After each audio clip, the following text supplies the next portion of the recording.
Você já reparou quando alguém próximo da gente morre, nós dizemos que foi para o céu? Ou quando estamos em um velório, as pessoas dizem: ele está num lugar melhor, ela está no braço do Pai, ele foi para o céu. Opa! O que você está fazendo aqui? Ué, você não vai falar do céu? Eu vim falar do inferno. O que você acredita? O que existe após a morte? Você acredita no céu? Você acredita que existe o inferno?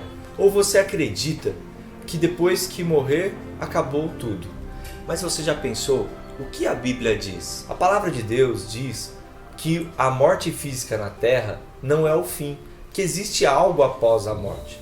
Cristãos acreditam na vida eterna e o castigo eterno. Eita! Normalmente as pessoas acreditam que os maiores criminosos irão arder no fogo do inferno, mas não é bem o que a Bíblia ensina. Então começa você falando sobre o inferno, depois eu falo sobre o céu. O inferno é descrito na Bíblia como um lugar de sofrimento, de tormento, de choro, de ranger de dentes, um lugar horrível. Mas é aquela história de um depósito de lixo que queimava dia e noite. Sim, algumas pessoas querem relativizar a Bíblia. Elas citam então que havia fora da cidade de Jerusalém, no vale de Rinom, um depósito de lixo que queimava dia e noite. E eles então dizem que Jesus estava se referindo ao inferno, que era esse lixão. Só que temos um problema, não há evidência nenhuma, não há evidência arqueológica que um dia esse lixão existiu. E segundo, que esse depósito de lixo que queimava dia e noite, supostamente, foi citado por um rabino em 1200 depois de Cristo. Fora que não tem sentido nenhum quando Jesus se refere ao inferno, as passagens que ele cita não tem nenhuma referência a um depósito de lixo, fica incoerente. Mesmo que Jesus tenha se referido ao inferno usando a ilustração de um suposto lixão que queimava dia e noite, ele estava falando sobre o fogo. Jesus Cristo, ao mencionar sobre o inferno, fica claro que é um lugar real. Até mesmo aquela passagem que diz: é melhor entrar com um olho na vida do que 2 olhos no fogo do inferno. Não faria sentido se ele estivesse citando um depósito de lixo. Mas o que acreditam os universalistas? Alguns cristãos defendem que no final de tudo, Deus vai salvar todo mundo.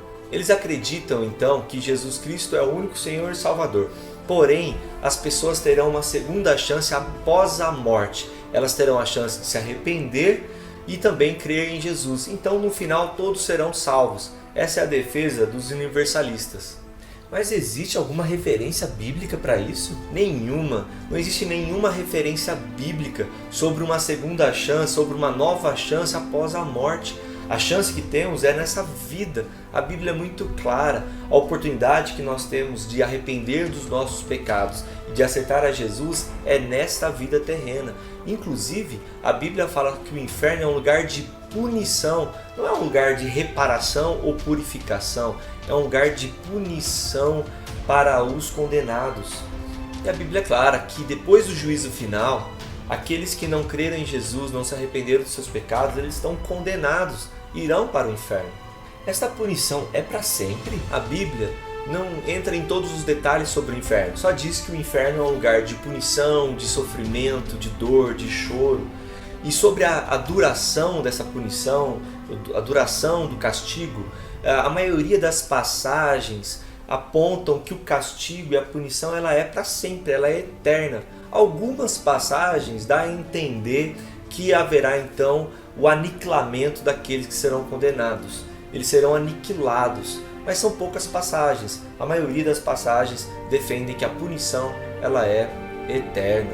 Mas vamos lá, fale sobre o céu. Opa, agora chegou a parte boa.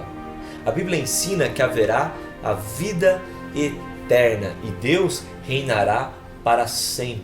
Nós seremos transformados, receberemos um novo corpo, não haverá mais pecado, a injustiça e principalmente não haverá mais a morte. Mas como faz para entrar no céu? Normalmente as pessoas acreditam que entrarão no reino, entrarão no céu, porque elas foram boas na terra.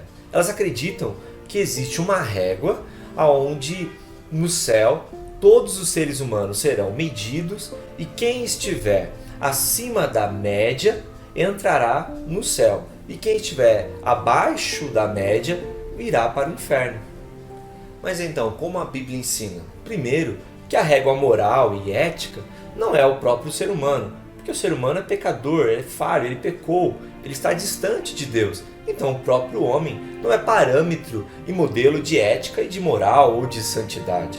O modelo é Jesus Cristo. Ele sim é o modelo de ética e de moral. Ele sim que nós devemos nos comparar. E quando nos comparamos a Cristo, nós percebemos que nós somos pecadores e estamos distante da vontade de Deus, estamos distante do ideal de Deus, estamos distante da santidade de Jesus. E nós somos pecadores, nós somos falhos e nós estamos condenados em nossos pecados. Mas não tem uma solução? Sim, existe uma solução. Como nós estamos separados de Deus, nós não conseguimos nos restaurar pela nossa própria força, o nosso esforço. Por isso Jesus Cristo veio até nós, veio à terra, para perdoar os nossos pecados e nos reconciliar com Deus. É Ele que tem poder para perdoar e transformar as nossas vidas. Então Jesus nos dá uma segunda chance para nos arrependermos e voltarmos para Deus e sermos salvos. Por isso nós dizemos, somos salvos pela graça e justificados pela fé em Cristo Jesus. Nele está a vida, somente através de Jesus nós chegamos ao Pai. A Bíblia diz, Ele é o caminho, a verdade e a vida. Ninguém chega ao Pai se não for por Ele. Mas a Bíblia não diz que muitos que pregaram o nome dEle não entrarão no céu? Sim, a Bíblia diz que muitos irão pregar no nome de Jesus, pregar no nome da religião, em nome de Deus, mas serão surpreendidos no dia do juízo final. Porque elas pregam, mas faltam relacionamento com Deus e faltam cumprir a vontade de Deus, obedecer à vontade de Deus. Jesus diz isso. Nem todo aquele que diz Senhor, Senhor entrará no reino de Deus e fará parte do reino de Deus ou no céu. São pessoas que não obedecem aos mandamentos de Deus. Jesus também diz, tive fome e não me deste o que comer, estive nu e não me deste o que vestir. Então nem todo mundo que se diz religioso, que prega, muitas vezes prega por ganância, prega por dinheiro, eles irão ser surpreendidos no juízo final. Mas como é o céu? O céu, ou a vida eterna, é um lugar maravilhoso que Deus preparou para nós e Ele reinará para todo o sempre. Alguns estudiosos defendem que o novo céu e a nova terra será aqui mesmo nessa terra. Ela será totalmente transformada. A certeza que temos é que o céu e a vida eterna será infinitamente melhor do que essa vida. A Bíblia diz que nem olhos viram e nem ouvidos ouviram e jamais penetrou no coração humano o que Deus preparou para nós. E realmente não haverá mais o pecado e Deus reinará para todo sempre. Será um lugar maravilhoso. E você, já parou para pensar sobre o céu e sobre o inferno? Já parou para pensar na importância dessa reflexão para pregar a palavra para os seus amigos e familiares? Você já percebeu que quando a Bíblia fala sobre o inferno, é um alerta, não é para gerar medo. Ninguém é salvo por medo, mas o inferno é um alerta para que a gente pense na vida na terra, a oportunidade que nós temos de aceitar a Cristo, de arrependermos dos nossos pecados e ter Jesus como Senhor e Salvador das nossas vidas. Esse é um alerta para acordarmos e fazermos a escolha certa, nos rendermos totalmente ao Senhor Jesus, termos nossos pecados perdoados e sermos salvos pela sua graça e justificados pela fé.